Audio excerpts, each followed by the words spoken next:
मैं संतोष कुमार पांडे, प्रवक्ता जीव विज्ञान, महेश प्रताप इंटरमीडिएट कॉलेज रुधौली बस्ती, लॉकडाउन के दौरान अपने बच्चों को पढ़ाने के लिए जो भी शासन द्वारा निर्धारित ऑनलाइन वीडियो बच्चों को दिया जाना है, उस क्रम में मैं अपना पहला वीडियो लेकर के आ रहा हूँ। मैं अपने सभी भैया बहनों, अभिभावकों, अपने गुरुजनों सबको यह बताना चाहता हूँ कि आप सभी लोग इस लॉकडाउन में अपने आप को घर पे रख कर के सुरक्षित रखें, जिससे आप लोग सुरक्षित रहें, स्वस्थ रहें। प्यारे बच्चों, मैं जीव विज्ञान कक्षा 12 की पहली क्लास आप लोगों को देने जा रहा हूँ। सबसे पहले हमें अपने निर्धारित पाठ्यक्रम को जान लेना अति आवश्यक है कि हमें पढ़ना क्या है। कक्षा 12 जीव विज्ञान में जो उत्तर प्रदेश शासन द्वारा निर्धारित पाठ्यक्रम है, मैं उसकी कॉपी आप लोगों को दे रहा हूँ।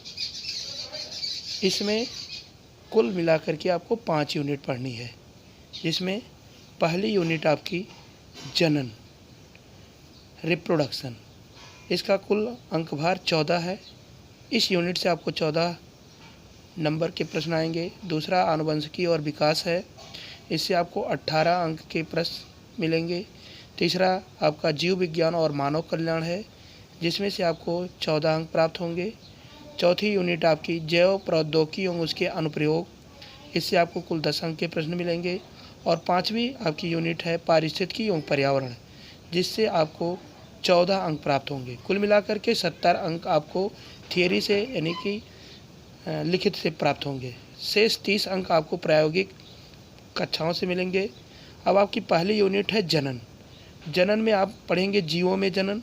जीवों को हम 2 भागों में बांट सकते हैं, पौधों में और जंतुओं में। तो आपके सिलेबस में, पाठ्यक्रम में जीवों में जनन की विधियाँ, जैसे अलैंगिक जनन की विधियाँ हैं। पुष्पी पौधों में आपको लैंगिक जनन पढ़ाया जाएगा और मानव में भी जनन और मानव जनन की संरचना के साथ सभी आपको सूक्ष्म जानकारी दी जाएगी। फिर आपको जनन स्वास्थ्य से संबंधित चीज़ों को बताया जाएगा। इसके बारे में आपको जो भी जनन स्वास्थ्य में आने वाली समस्याएं हैं, वो सब आपके पाठ्यक्रम में निर्धारित हैं, जिन्हें आप यहाँ से देख करके राइट डाउन कर सकते हैं, लिख सकते हैं। सिलेबस आपको मिल जाएगा, आप इसी के अनुरूप अपनी पढ़ाई कर पाएंगे। मैं आशा करता हूँ आप लोग सिलेबस, अपना पाठ्यक्रम इससे देख करके लिख लेंगे। पाठ्यक्रम प्राप्त हो जाने के बाद ही आप अपनी पढ़ाई उचित तरीके से कर सकते हैं। मैं आप लोगों को पाठ्यक्रम दे रहा हूँ, ये आप लोग नोट कर लेंगे। इसी पाठ्यक्रम के अनुरूप आप लोग अपनी आगे की पढ़ाई जारी रखेंगे। ये आपका प्रायोगिक परीक्षाओं का है, आप नोट कर लेंगे।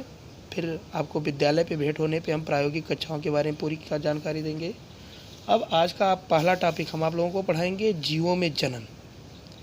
जनन है क्या? आप यहाँ देख रहे हैं, मैंने कुछ नोट्स आपके लिए तैयार कर रखे हैं, जिसे आप लोग उपयोग करेंगे। भविष्य में समझ में नहीं आने पे आप मुझे पूरा कमेंट करके पूछ सकते हैं, या कोई भी दिक्कत हो तो पूछ सकते हैं। पहला आपका जीवों में जनन है क्या? What is reproduction? इस पृथ्वी पे जितने भी जीव जन्म लेते हैं, वो एक ना एक दिन मर जाते हैं, किंतु जीवों की जो जाति, उनकी संख्या, ये कभी समाप्त नहीं होती है। इसका प्रमुख कारण है कि सभी जीव जनन करते हैं, अर्थात जनन सभी जीवों का एक प्रमुख लक्षण है, जो उसकी जाति की निरंतरता को बनाए रखने के लिए आवश्यक है। अर्थात हम कह सकते हैं जनन वह क्रिया है जिसमें कोई जीव अपने जैसे नए जीव को जन्म देता है।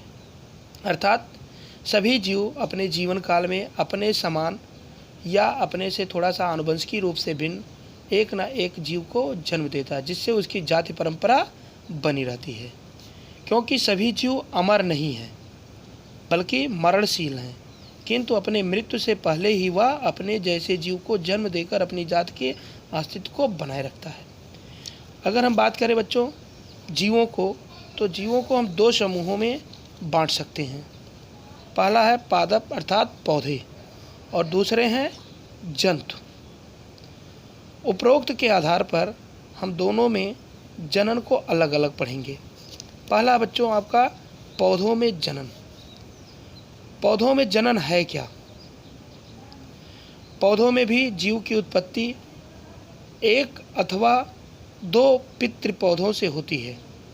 प्यारे बच्चों, कभी कभी जनन एक जीव अकेले करता है और कभी कभी उसे एक संगम साथी जीव की आवश्यकता होती है। अर्थात पौधों में भी जीव अपनी उत्पत्ति के लिए कभी एक पौधे या कभी दो पौधों की आवश्यकता पर निर्भर होते हैं, जो उनके प्रजनन पद्धति पर निर्भर करता है। पौधों में जनन मुख्यतः निम्न दो विधियों द्वारा होता है महत्वपूर्ण रूप से। पहला होता है बेटा अलैंगिक जनन और दूसरा होता है लैंगिक जनन। अलैंगिक जनन को हम कहते हैं एसेक्सुअल रिप्रोडक्शन और दूसरा होता है सेक्सुअल रिप्रोडक्शन। एसेक्सुअल रिप्रोडक्शन जनन की वह विधि है जिसमें कोई लैंगिक अंग कार्य नहीं करते हैं और इसमें सबसे महत्वपूर्ण है कि एक जीव अकेले जनन कर सकता है। अलैंगिक जनन, इसे हम एसेक्सुअल रिप्रोडक्शन कहते हैं। यह सामान्य रूप से निम्न वर्गीय पौधों में पाया जाता है। जनन की इस विधि में केवल एक जनक की आवश्यकता होती है। सबसे महत्वपूर्ण बात है कि अलैंगिक जनन की क्रिया में केवल एक जनक की आवश्यकता होती है।